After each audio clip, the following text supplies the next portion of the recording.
Hi, I'm Elaine at Sew Right, and I'm here today to talk about an upcoming class I'm doing. It's going to be a demonstration on everything bags. With this demonstration, I'm going to be telling the best ways and the best products to use for whatever you're making.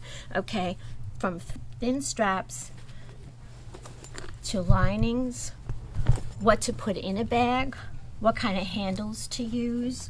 Okay, from anything just a simple tote to a silk case, from a little bag made out of jeans.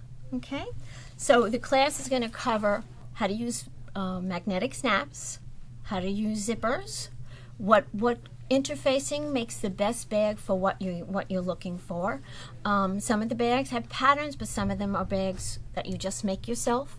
All depends on what you're doing, but I have a lot of samples. I will show you the things that worked and the things that didn't work, so you can go home and be successful in whatever you make. Hope to see you soon, and thank you for watching.